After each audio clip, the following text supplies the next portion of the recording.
It is Nemone with you on Six Music, and it's my great pleasure now to welcome, the man behind Blur and Gorillaz and the Queen Good, the Bad, the Queen and Africa Express, to name just a few projects, but Gorillaz, which is front of stage at the moment. Damon Albarn, welcome back to Six Music. How are you? Oh, thank you. Good morning. Yes. That was a great tune, wasn't it? Oh, I love that, from Optimism, Songhoi Blues. Yeah, good one to welcome you with. Yeah. I have to say, I am going to do this. I don't normally. It's a wonderful collection, Song Machine. I'm absolutely loving listening to the album in its entirety as a whole body of work. It just, I've been able to soak it in the last few days, and obviously we've heard the singles come out individually, and you've talked about it as a body of singles. Well, I mean, to take you back to the beginning, it was meant to be like a sort of episodic thing with no real sort of agenda other than just put out music, on a regular basis, so it felt like you could expect something every month or so. I mean, the only kind of things that sort of got in the way of that being absolutely on the dot every month was the logistics of the animation sometimes. Yeah, you've said that it takes Jamie. Yeah, exactly. I mean, he can only work as fast. So hard, Jamie, this year. Honestly, I just watching what's been coming out. It is a bit unbelievable that he's managed to do what he's managed to do. I know. Well, I mean, he's had help, like we all have. But, it's a strange thing, but I think during the pandemic, anyone who's kind of involved with animation has just been ridiculously busy. Yeah. Because the whole kind of eye of the media turned towards it because there was nothing else kind of viable to do. Yeah, exactly. But as far as the album's concerned, we never really kind of looked at it in those terms. But I've got a really old friend, Stuart Lowbridge, who I just want to give a shout out to, who has always, he kind of knows my music. I met him first in 1990 at Dudley JB's. And I've known him ever since, him and Smog. Yeah. And he's always been sort of good at getting kind of running orders, like when we're doing gigs and stuff. So we gave him the tunes and said, just see if you can turn that into an album. And I just think he did a brilliant job, really. He's done an incredible job. So that's it. So Stu basically took your... It's Stu. It's all down to Stu. It's Stu. I have to say, thank you. You've got him to blame for this album. Well, I have to say no blame, because it's a great listen. And I mean, has it worked out how you wanted it, knowing that was the thinking behind it, and now you're about to launch the album? To be honest with you, I never really look at things like that. I just sort of get on with it. Making music has always been my job. And I'm very lucky that it's something which I absolutely love doing. So, do you ever have a little celebration at home when records come out? Do you mark the occasion? I think it's coming out on Friday. I think we're doing some Zoom launch party, which I've never done before. And I've never done really a launch party, let alone on Zoom. A Zoom one. So two firsts for me. Yeah. Okay. So I'll probably have a glass or two or something like that. Well, I think you have to raise a glass or two. Yeah.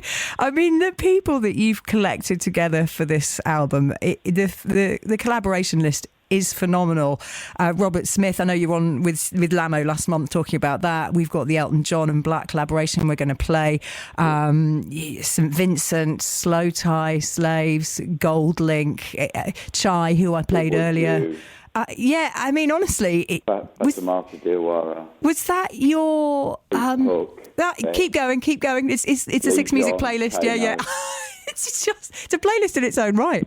Was that a wish list? Did you have that? I think you hit the nail on the head there. Like, it's everything is kind of consumed and absorbed and felt through kind of playlists now, especially with music. So, the whole idea of the album is sort of a bit kind of old-fashioned now, really. But it just happens that that's a byproduct of what we're doing now, which is just continue in this episodic way. And I kind of sort of looking forward to doing season 2 now. Yes. Anyone lined up for that yet? No one whatsoever. I mean, that's the whole point of it. We never really have a plan. We just sort of start. I mean, the nice thing about saying, right, we're starting season 2 is I don't have to know what it's going to be. I just have to do the first episode and then see where it takes us. In regards to collaborations when you've got people together, so I mean, for instance, Peter Hook and Georgia, or Slow Tie and Slaves, and like I said, Elton John and Black on the track we're about to play. Do you sort of think, well, I'd like them to work together, or have they expressed an interest in working together? Doesn't really work like that. It's just a really sort of free flowing process. You know, and the lovely thing about music, which I suppose it's very obvious, but it is certainly true, is that it's such a universal language, and you know, all you have to do is have kind of some understanding of that, and then you can work with anybody, you know. Yeah. Well, I mean, you've had so much experience now since Africa Express and really throughout your career of working with just lots of different people. Do you find that the process of working with someone new is still nerve-wracking, or you're like, well, is it going to work? Or not nerve-wracking. Reaching out? No, it's not about nerves. It's just you just have to be open, really, and be mindful of that, you know. And I mean, I love that Skepta's with Tony Allen on the final track on the album. Yeah, I mean, obviously that was kind of, you know, hinged with great sadness because Tony passed this year, and he was, you know, one of my dearest friends, and one of the best teachers I've ever had. But we got to do that tune with him, with Skepta, and you know, it's got its beautiful laugh at the end, so it's always going to be something I treasure. This is a special collaboration, that one. And JPEG Mafia and Chai, who I played. That's kind of a meeting of sort of different universes, but I think... well, there's quite a bit of that on the album, isn't there? Well, that's the whole point, isn't it, really? It's just to see what's possible, you know? So I love the Octavian track, Friday the 13th. His voice is beautiful. The Earth Gang Opium track would be. I'm a massive electronic music fan. I love it. And Joan Az on Sublime on Simplicity.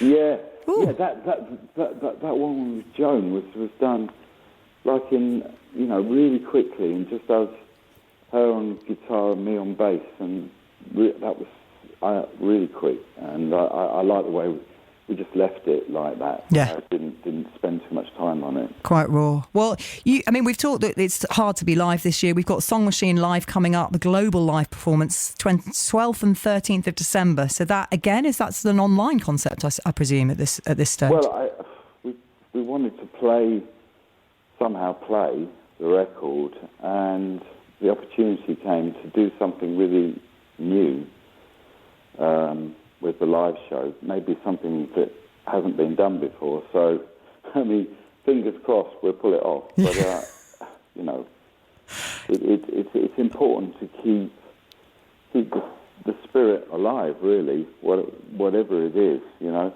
I think we've got to keep trying to be live wherever possible. So it's so important, and, you know, I think people have to be mindful of the importance of dreams, you know, and the creative spirit. I think if you're looking in a holistic way at the health of the nation, that's as, you know, somehow as important.